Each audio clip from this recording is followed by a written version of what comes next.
Hvala za besedo, predsednik. To pa čest nisem imel plan spregovoriti danes, seveda, ampak smo že toliko časa tukaj in se pogovarjamo o teh stvareh, ki mene seveda zelo zanimajo, kot sami veste, od vedno. Naj povem, da tukaj se kregata dva socialna partnerja, katera bi mogla delati z roko v roko, če bi bilo količkaj normalna situacija, zato ker podjetnik, ki hoče nekaj zaslužiti, rabi nujno dobrega delavca, če pa nimamo nobenega pogoja zaslužiti. Situacija je drugačna. Tu noben ne govori o vladi, noben ne govori o vladajočih, noben ne govori o pogojih, noben ne govori o pretirani birokraciji v državi, o debirokratizaciji, noben ne govori o neučinkovitosti naše države, noben ne govori o nefleksibilnosti naše države in seveda o nekonkurenčnosti, ki je posledica vsega tega. Mi smo enostavno nekonkurenčni. Jaz sem prepričan, da imamo zelo dobre podjetnike, zelo dobre delavce. Mislim, da imamo ene najboljših delavcev na svetu. Zelo smo inovativni, delovni, zato nam priznava cel svet. Čemerkoli, katerikoli branži, greste pogledati, da so naši izvozniki, spaj tisti, ki delamo proizvode tukaj ali pa montiramo določene stvari po celem svetu, kjerkoli, v katerikoli sektorju, verjemite mi, sem bil po svetu pa vem in smo naši delavci zelo cenjeni, izredno cenjeni. Mi potrebujemo čist drugo zgodbo. Vsako novo stvar, podjetniki dobro vejo, je treba nekaj investirati. Investirati treba določena sredstva za zagnati neko določeno novo proizvodnjo. Ravno tako tukaj. Tu je treba investirati neka določena sredstva, zniža davke, ne pa vsaka vlada zvišuje davke, vse vrste davkov. Mi moramo nujno, drastično znižati davke, da povečamo konkurenčnost. Mi enostavno nismo konkurenčni. Poglejte države, ki so okrog nas, kakšne davke imajo in kakšne imamo mi. Dokler tujci, tuje firme, prave, velike, multinacionalke ne bojo prišli sem plačevati davkov, nismo naredili nič. Naše podjetja hodijo ven iz naše države, zaposlujejo delovno silo, plačujejo davke druge, če se le da, in to ni prav. Država je tista, ki mora regulirati, mora znižati davke, da dobi več davkov. Mi se vedno se pogovarjamo o določeni vsoti denarja, ki ga na letni ravni država uspe pripeljati v proračun preko davkov in ta denar je več ali manj približno vsako leto isti, že zadnjih 10-20 let. Zakaj ne bi razmišljali, da bi tega denarja bilo mnogo več? Mi moramo nabor davkoplačevalcev povečati. Ne pa procente povečati, mi večamo procente. Letos bomo vzeli, nam manjka nekaj za šolce, zato bomo dvignili plačo, bomo dvignili regres, ne vem kaj. Dajmo zvišati za procent, 2, 3, 5. Ampak to ne gre tako. In to mi delamo iz leta v leto. Ena vlada, druga vlada, tretja vlada. En predsednik, drugi predsednik, tretji predsednik. Ni zdaj ta kriv ta predsednik. Tu ta predsednik pač nima jajc kot vsi drugi do zdaj. Treba zbrati nekoga z jajci, da pove točno, da vzeme sabo prave ekonomiste, ki jih imamo, mlade ekonomiste, z seveda podporo nekim starejšim, ki pač imajo neke izkušnje, pripeljati tudi kakšnega iz tujine in drastično spremeniti vse. Poglejte, največja podjetja na svetu. Dajte mi povedati, katera največja, najbolj uspešna podjetja na svetu, prvih 100, da imajo delavci slabe plače. Kje na svetu, kaj mogoče v Tesli, kje imajo delavci slabe plače? Povejte vi meni, kje imajo. Kje? Se pravi, če nekdo dobro zasluži, bo to je dobro plačal, verjemte, pa ima noter vrtce, pa ima noter, ne vem, Luna Park ima noter v podjetjih. Cirkus, kaj delajo, kako se obnašajo z delavci in tako naprej. Zakaj? Zato, ker hočejo, da njihovi delavci živijo čim boljše, da lahko čim več dajo od sebe. Da lahko oni čim več, ne zaradi tega, ker so oni dobri ljudje, zaradi tega, da lahko imajo čim več profita. Zaradi tega. Mi smo zgrešili vse, od štarta, od začetka. In tle se kregajo tisti, ki bi mogli sodelovati, ki bi mogli biti najbolj skupaj. Mi moramo povečati učinkovitost, povečati zaslužek podjetij in s tem drastično povišati plačo naših zaposlenih. Mi moramo se grebsti, naši podjetniki se morajo grebsti dobrega delavca, grebsti se morajo dobrega delavca in ga plačevati in ga mutiti in mu muvati in stanovanje in vrtec in levo in desno in zaposlitev še za ženo, še ne vem za koga. Tega ni, tega pri nas ni. Tega pri nas enostavno ni. Tudi če bomo to, zdaj bomo naredili regres tako, pa bomo dali, pa dodatek tašen, pa dodatek našen, bomo potem mogli zaradi tega zvišati neke druge in tako naprej in spet bo ta isti revež kot danes. Popolnoma isti. Čez par mesecev bomo povišali nekaj drugega, ki spet tangira njega in on bo dobil 20 evrov tukaj več, bo pa porabil 50 evrov tam in bo še večji revež kot danes. To delamo v nedogled. Dajmo zbrati končno nekoga, ki bo rekel, da je zdaj pa dovolj, zdaj se pa usedemo za mizo resno in preigramo zadeve. To smo delali mi na občini, to smo delali jaz v podjetju, to smo delali povsod, to delajo športniki, verjemite mi, športniki delajo to. Zakaj imamo vrhunske športnike? Poglejte, kakšne majhne države imamo vrhunske športnike na najvišjem nivoju. Kaj mi se dela? Preigravajo vse možne variante. Kako pridobiti to na stotinko sekunde? To delajo vsi. Cel svet dela to. Imamo zdravstvo, imamo vse posod. Posod imamo neke posameznike najvišjega nivoja. A mislite, da v gospodarstvu nimamo? Seveda imamo. Napačno smo zastavili vse skupaj. Kregamo se in to pač vodilnim vedno to odgovarja. Poglejte Trumpa. Vsi so se smejali, Trump, koliko milijonov delovnih mest je odprl to Trump? Koliko milijonov? Koliko vojn je naredil? Nobene. Koliko mrtvih zaradi njega? Nobenega. Koliko civilistov? Koliko vojakov? Nobene. Zaenkrat nobene. Upam, da tako bo tako tudi ostalo. Naredil je konkurenčnost v svoji lastni državi. Zato je tudi predsednik. Ne? Predsednik ima jajca, je vedel, kaj je v njegovi državi narobe, daleč je bila Amerika od ameriških sanj in je reorganiziral vse skupaj. In se mu da, in se upa, in gre. In se meša vse posod. Za svojo državo. Mi za našo državo ne naredimo popolnoma nič, enostavno se kregamo med sabo in smo vedno v začaranem krogu. Jaz odkar vem za sebe, v politiki, svoje teh 16 let, prej mi ni to zanimalo, sem bil pač druge in nisem vedel tak problem, vidim, da se kregate delojemalci in delodajalci. Brez nobene potrebe. Če bomo reorganizirali stvari, če bomo imeli jajca za to narediti, če bomo upoštevali tržno ekonomijo, torej temelj danes je tržna ekonomija, je zakon. Samo en zakon je, tržna ekonomija. Smo konkurenčni, nismo konkurenčni. Poglejmo, kako se druge države okrog nas obnašajo in mi, skladno s tem, smo pametni dovolj, imamo resurse ogromne, imamo tako perfektno lego, ki nam je Bog dal, nismo mi nič na tem naredili in ne izkoristimo skoraj nič. Ne turizma, ne logistike, ne vse ostalo. Izkoristimo nekaj malega, imeti slučajno dovolj. Vse posod, karkoli, katerekoli, rabimo nekaj DPN, sprejem DPN-ja. Dobri, koliko časa rabimo DPN za kakšnokoli stvar? Ne moramo narediti, ne gre. Nimamo tega, zakaj ne? Vsaka stvar je 5 let, 10 let, 100 let. Glejte, kako je bila zmagno. Se da. Zakon, bom, se da. Se da. In mi moramo začeti razmišljati v smeri. Dokaj smo tako kregani, ne bo nič.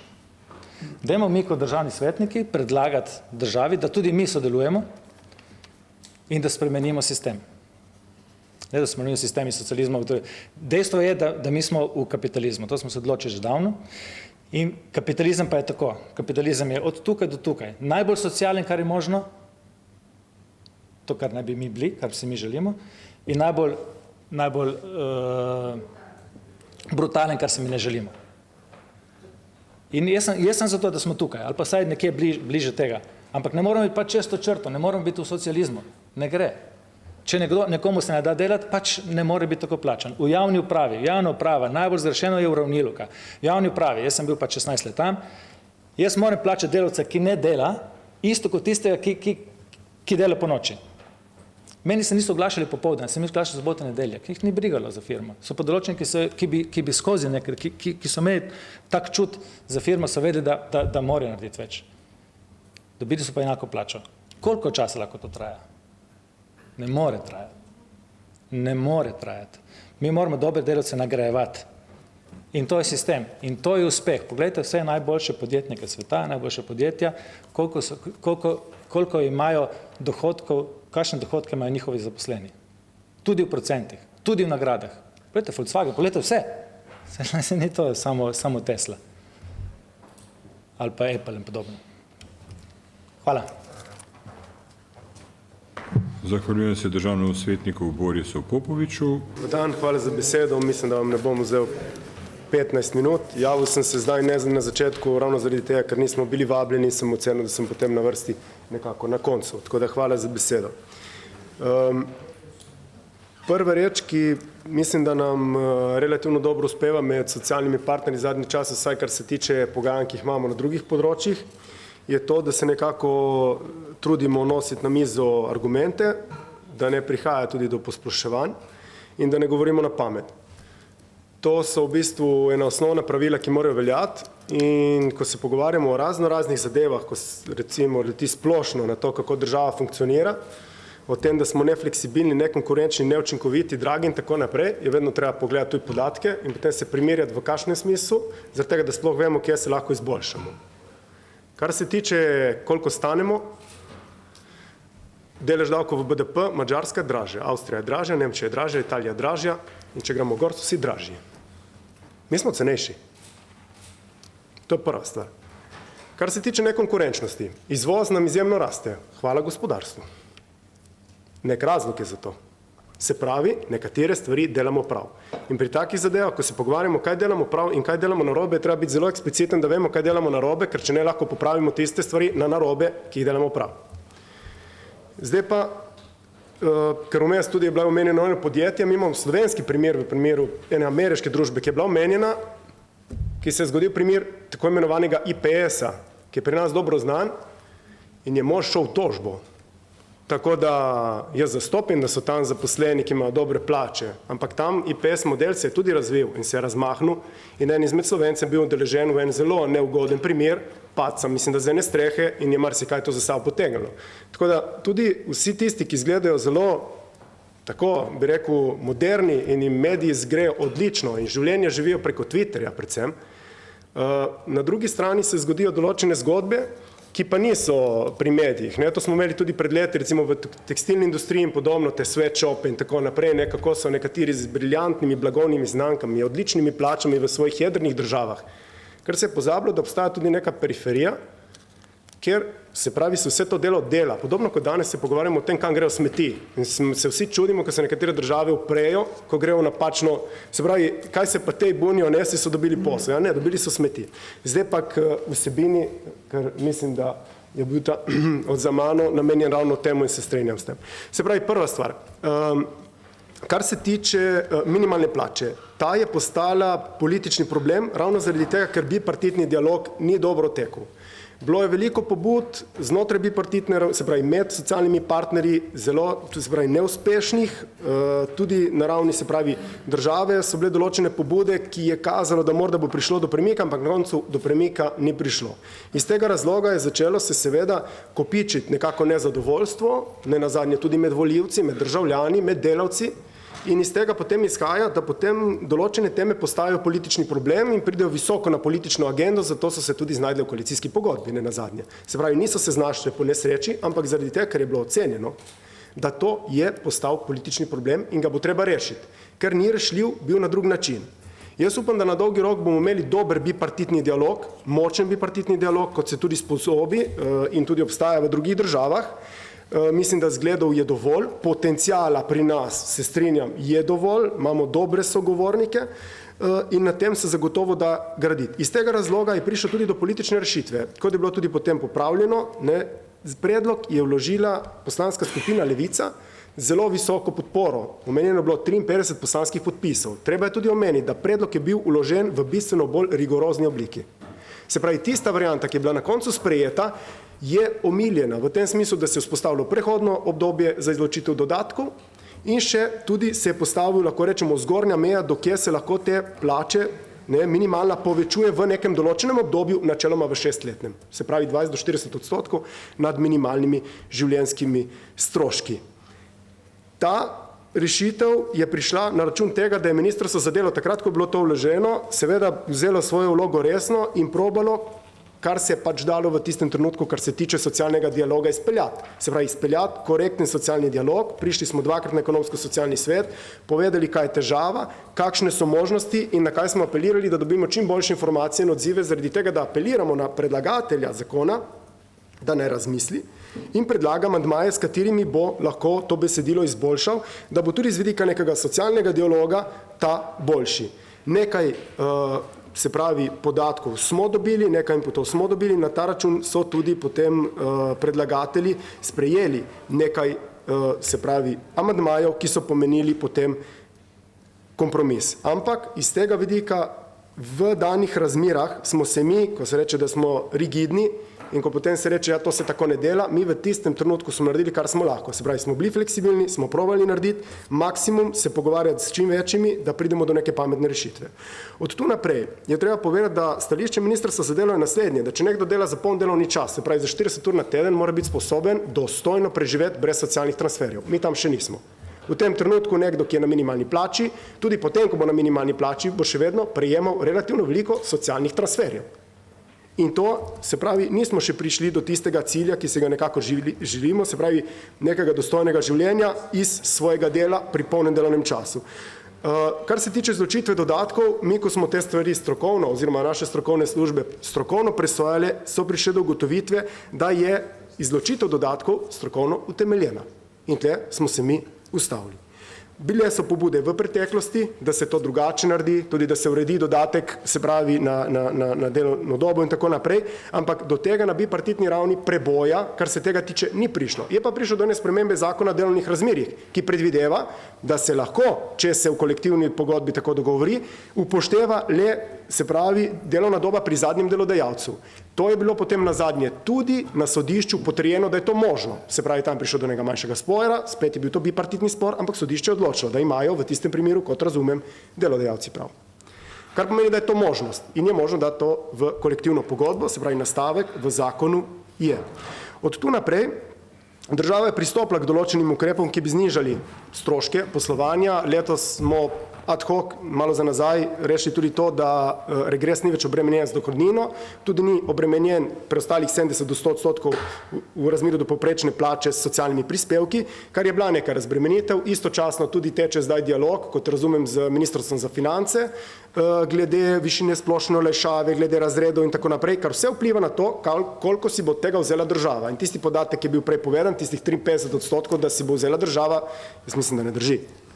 Posebej ne, če poštevamo spremembe, ki so bile dane na mizo, ravno zaradi tega, da se dejansko gospodarsko v tem delu razbremeni in da del tega dviga dejansko gre neposredno delavcu, ne pa državi.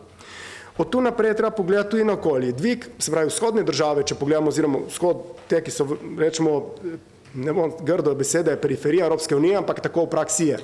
So vse pogruntale, ugotovile, da na nizkih plačah ne gre graditi konkurenčnega modela. In vse rastejo vsaj, se pravi, 10+%.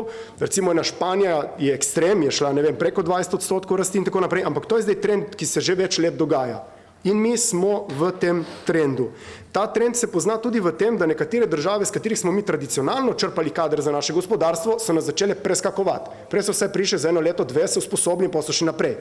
Zdaj grejo neposredno v ciljne države, Nemčijo, Avstrijo in tako naprej, in imamo težave v turizmu, imamo težave v trgovini in še marsikje. Ampak te v osnovi so tudi vezane na to, da niso ponudene, če pogledamo z vidika trga dela, konkurenčne plače in glede na to, da imamo prosto gibanje delovne sile na območju Evropske unije, to postaja resna težava. Kar se tiče potem perspektive, ki jo ima ta država, je zagotovo v tem, da bo treba, in to pri tem bomo mogli, se pravi, tripartitno bomo mogli na tem delati, dvigniti nekako produktivnost na način, da bomo dejansko sposobni vzdrževati to državo blaginje na pameten način. In brez tega ne gre. To bomo mogli vsi tri skupaj delati, verjetno bistveno več vlagati v razvoj, ker če ne bomo bistveno več vlagali v razvoj, bo delež pokojnin v BDP rasel nam bo delež zdravstvenih izdatkov v BDP, rasli nam bo vsi tisti izdatki, za katerimi pravijo, da nam delajo državo blaginje, ampak slej ko prej, če imamo napačen razvojni model, se to ustavi, zaradi tega, ker ni možno več teh sistemov vzdrževati. Kar se tiče potem glede srečanj in tako naprej. Vsak, ki se je hotel srečati z Ministrstvom za delo, mi pobud, kar je bilo, smo sprejeli, smo se srečali, smo pogledali tudi analitiko, se pogovarjali o podatkih, se pogovarjali o pobudi. Kar se pa tiče našega stališča glede tega predloga, ki je na mizi, mi temu predlogu nismo naklonjeni, bi pa bili pripravljeni razmisliti o tem, kolikor bi dejansko prišlo do tega, da bi pa socialna partnerja oba ocenila da je tukaj treba narediti premik in spremembo, zagotovo takšni pobudi, ki bi bila skupna, bi se pa pridružili. Zaradi tega, ker bi ocenili, da je, se pravi, utemeljena in tudi dovolj resna, da bi potem vzdržala politično sito v državnem zboru. Ker kot rečeno, podpora zakonu, ki je bil bistveno bolj rigorozno zastavljen, je bila zelo visoka v obložitvi. In potem so vseeno tudi še z večjim deležem, se pravi, podprli nekako tisto rešitev, ki zdaj je. Iz tega razloga je, če rečem, oziroma omenim nekako ta politični naboj, nekako takšen, da je ta sprememba, ki je bila narejena, primerna. Odkloni so pa potem stvar razprave. Hvala. Zahvaljujem se državnemu sekretarju Tilnu Božiču in sprašujem, ali želi predstavnica pobudnice za sprejem zakonodajne iniciative podati dodatno obrazložitev? Ne želi. Repliko imate? Ne morete. Repliko ste imeli lahko med razpravo, razprava je bila zaključena, ne morete imeti repliko na predstavnika vlade, niti na pobudnico. Prehajamo na glasovanje. Želi kdo obrazložiti svoj glas? Obrazložitev glasu, državni svetnik Boris Popovič. Izvolite. Ne, ni želela.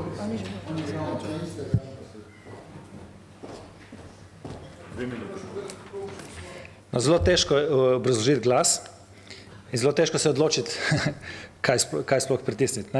Podprl bom v tem primeru delojemalce, da pokažem dobro voljo, da boste razumeli, kaj sem sploh govoril, vsi skupaj, o čem sem govoril in da je to nujno, da je nujno iti na tisto pot, o kateri sem govoril. Vi ste zelo lepo govorili zdaj, ampak problem je, danes ste lepo oblečen fino. Zdaj me zanima, jaz sem gledal koliko karikaturo, kako bi izgledal, če bi jaz pač znal vas narisati. Kako ste bi danes oblečen, kako boste oblečen, ko je konjunktura, kako boste oblečen, ko bo kriza, ko bo se stal ravno tukaj. In takrat mi boste povedali, kaj ste vse naredili, da pač živimo boljše, da smo konkurenčni, da stanemo manj, da vem, kaj se vse govoril. Danes je konjunktura in nismo mi tisti, ki smo naredili to, kar smo naredili, da pač boljše živimo, imamo več izvoza in to. Imamo več izvoza, dokler BMW-ju gre dobro, Mercedesu, Volkswagenu in vse ostalih. Ko ni bo šlo slabo, smo mi adijo in boste vi prišli, se me zanima, kakšen boste izgledal. Dajmo si naliti z čistega vina, nehajte, no, lepo, fajn, govorite super, ampak ni v vašem tonu je vedno ravno, ni emocije, ni nič. Ni izražanja dejstev, kaj bo jutri. Ljudje vam ne morejo verjeti, ker vi sam sebi ne verjamete. Tu je problem. Vi morate povedati, kaj čutite, kaj vidite, kaj bo jutri, kaj bo včeraj in kam gremo. Vi nimate pojma, kam gremo. Vi veste samo danes, kakšna situacija in to je narobe, to je narobe. Naši delavci tega ne bojo mogli preživeti, mi ne bomo mogli preživeti. To je problem. Mi smo predragi. Jaz imam na občini Koper, mi imamo na občini Koper 150 zaposlenih, rabimo jih 50, mogoče 70. Jih imamo 150. Pravne enote jih ima v Kopru 90, v Piranu 3 gradbena dovoljenja, 4, ajde na leto, mogoče 75. V Izoli 3 gradbena dovoljenja na leto 55. Me razumete? Preveč nas je v javni upravi. Premalo se dela, premalo smo učinkoviti. Vam je to jasno, vam ni jasno? Da ne govorimo o vaših ministrstvih, koliko vas je. Vsaka naslednja vlada pripelje novih, ne vem, svojih par sto na vsako ministrstvo. Vsaka, ta opcija je drugačna. Jaz nima nič proti tej opciji, da smo si na jasnem, ki prejšnje so bile mogoče še slabše. Vsaj ena sigurno tam, ki je bil Pahorjev. Pahorjev 100% slabše. Ampak dejstvo pa je, da niste perfektni niti slučajno, ker nimate pojma, o čem se gre. Dajte že enkrat jajca na mizo in dajte reorganizirati to državo. Pik. Sem obrazložil glas. Ali želi še kdo izmed svetnic in svetnikov obrazložiti svoj glas? Ugotavljam, da ne. Prehajamo na glasovanje. Na glasovanje dajem predlog zakona o spremembi zakona o minimalni plači, kot ste ga prejeli po elektronski pošti. Ugotavljamo prisotnost.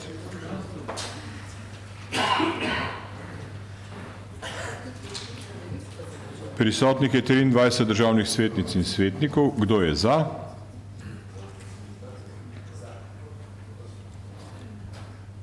Sedem. Kdo je proti? 16.